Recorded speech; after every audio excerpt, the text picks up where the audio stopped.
নমস্কার বন্ধুরা, Indian stock market বাংলায় আপনাদের স্বাগত। আমি সৌভিক আপনাদের সাথে। আজকে এপ্রিল মাসের 29 তারিখ, অর্থাৎ মাসের লাস্টে চলে এলাম। আজকে সোমবার, জাস্ট মার্কেট বন্ধ হয়েছে।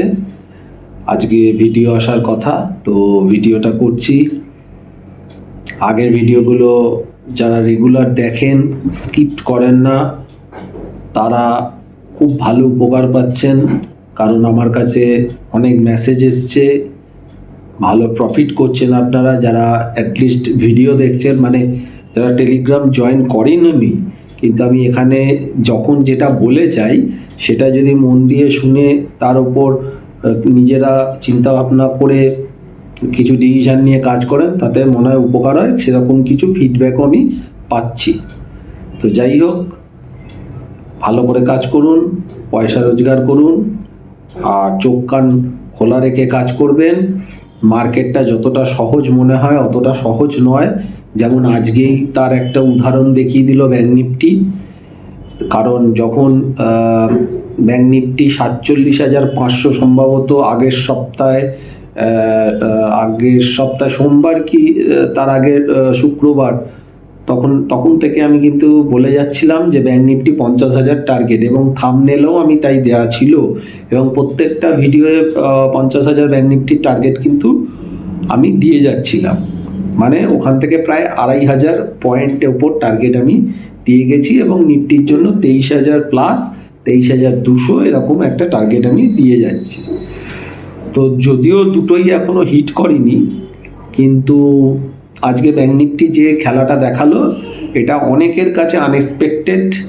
কিন্তু আমার একটা অনুমান ছিল যে ব্যাঙ্ক নিফটি একটা ভালো দৌড় আছে, কিন্তু সেটা একদিনে দিয়ে দেবে কি দুদিনের মধ্যে দেবে সেটা আমি বুঝতে পারিনি।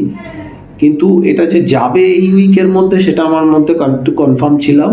তার জন্যেই আমি আজকে আমাদের গ্রুপে লাস্ট দিন, অর্থাৎ শুক্রবার দিন, আর সোমবার শুক্রবার 3:15 সময় ব্যাঙ্ক নিফটির 50,000-এর কল আমরা বাই করেছিলাম 240 টাকায়।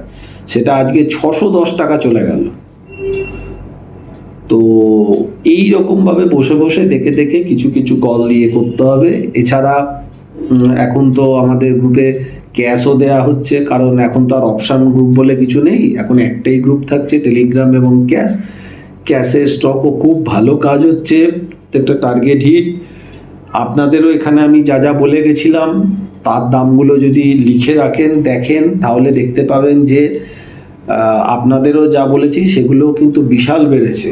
যেমন পিএসইউ ব্যাঙ্কগুলো বলেছিলাম, নাম ধরে ধরে বলে গেছিলাম। আপনারা একটু পুরনো বেশি না, আগের ভিডিও, মানে দুটো ভিডিও আগের একটু চেক করুন।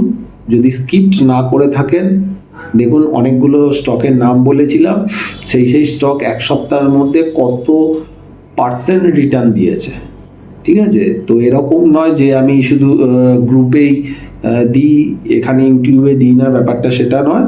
হ্যাঁ, গ্রুপে যেটা করা যায় সেটা মার্কেট আওয়ার্সে আমি সারাক্ষণই থাকি, তাদেরকে লাইভ মার্কেটে কি হচ্ছে না হচ্ছে, ডেটা চেঞ্জ হচ্ছে। যেমন আজকে যেমন আমি সকালবেলা 11টা 11:30 সময় আমি একটা চেক করলাম যে আমাদের অ্যালগোটা অ্যাক্টিভেট করে দিয়েছে কোনো বড় প্লেয়ার যারা, তারা অ্যালগো অ্যাক্টিভেট করেছে। সাথে সাথেই আমি কিন্তু মেসেজ সেন্ড করেছি, অ্যালগো অ্যাক্টিভেট হয়েছে। এবং অ্যালগো অ্যাক্টিভেটটা হলো কোন দিকে, বাই সাইডে হয়েছে। নিচ থেকে যখন ওপরের দিকে ওপর ছিল নিচে নামলো, নিয়ে অ্যালগো অ্যাক্টিভেট করাতে মানে খুব কুইক ওখান থেকে বেড়ে গেল, বোঝা যাচ্ছিল যে ফিউচারের উপরে অ্যালগো অ্যাক্টিভেট হচ্ছে। তো যাই হোক, এইগুলো মোটামুটি জানলে অনেকে নিজেরা ট্রেড করতে পারেন, বিশেষ করে যারা গ্রুপে পুরনো মেম্বার, তারা তো ওই ডেটা যেগুলো দিই তার দেখেও তারা নিজেরা ট্রেড করে নেয়। এরপর আমি যা দিই সেটা ঠিক আছে, কোনো ব্যাপার না। কিন্তু আপনাদেরও এখানে আমি এসে কিন্তু দিয়ে যাই স্টক স্পেসিফিক। হ্যাঁ, এর মানে এই নয় যে প্রত্যেক দিন এসে স্টক দিয়ে যাওয়া, এটা আমার পক্ষে সম্ভব নয়। যখন যেটা বুঝতে পারি দিয়ে যাই।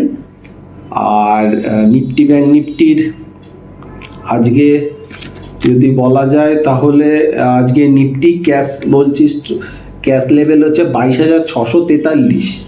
22,643-এ আজকে ক্লোজ হয়ে ফার্স্ট টার্গেট হচ্ছে 22,800, মানে নিউ হাই। 775 সামথিং কিছু হাই আছে, 800 আমি ধরছি, তারপর 23,000 টার্গেট যেটা ছিল আমার সেটাই আপাতত আছে। ব্যাঙ্ক নিফটি বন্ধ হয়েছে 49,424, আমার যে টার্গেট আগেও ছিল এখনো একই আছে 50,000। এইবার একটা জিনিস বলা যেতে পারে, সেটা হচ্ছে মেবি এটা 100% আমি শিওর নই, কারণ এইগুলো 100% মার্কেটে কখনো শিওর হওয়া যায় না। কেউ যদি বলে থাকে যে আমি 100% শিওর শেয়ার মার্কেটে, বাজে কথা। কিন্তু আমার যা মনে হচ্ছে যে কালকে নিফটি ব্যাঙ্ক নিফটি দুটোই নতুন হাই করতে পারে, লাইফ টাইম হাই দুটোই করতে পারে। অর্থাৎ ব্যাঙ্ক নিফটি কালকে হতে পারে 50,000 ছুঁতে পারে বা কাছাকাছি আসতে পারে, আর নিফটি হচ্ছে 22,800 কালকে ছুঁতে পারে, এটা একটা সম্ভাবনা আছে। বুধবার আমাদের লেবার ডে, অর্থাৎ 1 মে আমাদের মার্কেট বন্ধ আছে। এপ্রিল মাসের কালকেই লাস্ট ট্রেডিং ডে, তারপর 2 তারিখ আবার মার্কেট খুলবে। আমার মনে হচ্ছে কালকেও মার্কেটটা পজিটিভই থাকবে, যদিও আউট অফ ওয়ার্ল্ড মার্কেট মোটামুটি খুব নেগেটিভ পজিটিভ মিলিয়ে মিশিয়েই আছে। রাতে কি হবে জানি না, ডাউ ফাউ বলতে পারবো না। আমি 30-40 পয়েন্ট প্লাস দেখেছিলাম, কিন্তু ওই আগের ভিডিওয়ে যে বলেছিলাম যে ইন্ডিয়ান মার্কেট আর ওয়ার্ল্ড মার্কেট একটু আলাদা পথে চলে যাচ্ছে। তো এফআইআই হয়তো আজকে বাইং ফিগার আসলেও আসতে পারে, জানি না, বলতে পারবো না, কারণ এখন তো এফআইআই ছাড়াও কাজ হচ্ছে। কিভাবে হচ্ছে, কেন হচ্ছে, কখন আসল ঘটনা জানা যাবে, সব ভবিষ্যৎ বলবে। এখন কিছুই হয়তো বলা যাবে না, বোঝা যাবে না। ভবিষ্যৎ অনেক কিছুই দেখাবে, তখন দেখা যাবে কতটা সত্যি কতটা মিথ্যে, কতটা কোন জায়গায় ইন্ডিয়ান মার্কেট থাকছে, কতটা আমরা সঠিকভাবে কাজ শিখে গেছি, বা আমরা যে কাজ করছি তা কতটা সঠিক কাজ, ঠিক আছে, সেটা সময় বলবে। কারণ মার্কেট একতরফায় এই যে শুরু হলো, এখন যে 50,000 ব্যাঙ্ক নিফটি হয়ে যাবে, তারপর অনেকেই বলবে 52, 54, 55, অনেক রকমই বলবে, আসবে টার্গেট। এটা নিয়ম। যখন মার্কেট ওপরের দিকে ওঠে তখন ওপরের টার্গেট বলা শুরু হয়, মার্কেট যখন নিচে নামে তখন আরও নিচের টার্গেট শুরু হয়। কিন্তু এর মাঝখানেই কিন্তু রিভার্সালগুলো থাকে। তো আমি কিন্তু এই মে মাস এবং জুন মাস, এই দুটো মাসে কিন্তু একদিক মুভ কিন্তু আমি দেখছি না। আমার যা মনে হয় মে জুন মাস কিন্তু একদিক মুভ হবে না, ঠিক আছে। হতে পারে রেঞ্জটা বেড়ে যাবে, মানে এতদিন যে রেঞ্জটা নিফটির 800 থেকে 1000 পয়েন্ট ছিল, সেই রেঞ্জটা হয়তো বেড়ে যাবে, কিন্তু মুভ একদিকেই বেড়ে চলে যাবে এটা হবে না, বা একবারে পড়ে পড়ে চলে যাবে এটাও হবে না।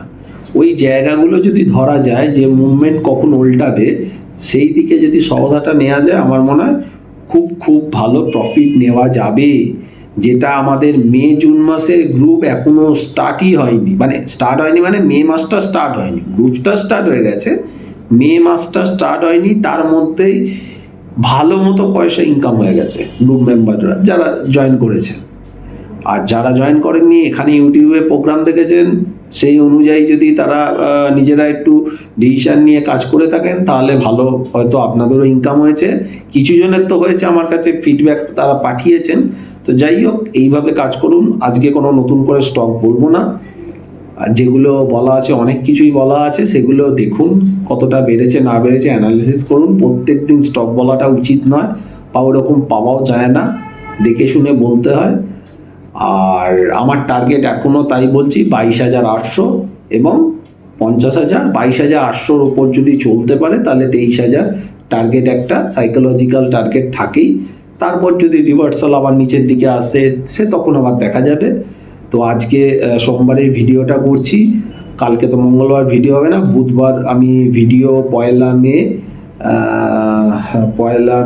হয়তো বুধবার ভিডিওটা আমি আর করব না, আমি বৃহস্পতিবার ভিডিও করব। বৃহস্পতিবার মার্কেট আওয়ার্সের পর ভিডিও করব। বুধবার একটু হয়তো ব্যস্ত থাকবো, তো বুধবার ভিডিওটা করা যাবে না, আমি বৃহস্পতিবার দিনকে আবার নেক্সট ভিডিও করব। আজকে এখানে শেষ করছি, খুব ছোট্ট ভিডিও করলাম। ভালো থাকবেন, দেখে শুনে ট্রেড করবেন। সবাই লংয়ে চলে যাচ্ছে বলে আপনাকেও লংয়ে যেতে হবে, ব্যাপারটা সেটা নয়। ব্যাপারটা বুঝে শুনে দেখে শুনে করবেন, কারণ মার্কেটে কিন্তু টুইস্ট আছে। কোন জায়গা থেকে আছে, কখন আছে, সেটা সময় মার্কেট বলে দেবে, কিন্তু আছে, এইটুকুনি আমি বলে দিচ্ছি। আজকে এখানে শেষ করছি। ভালো থাকবেন, নমস্কার।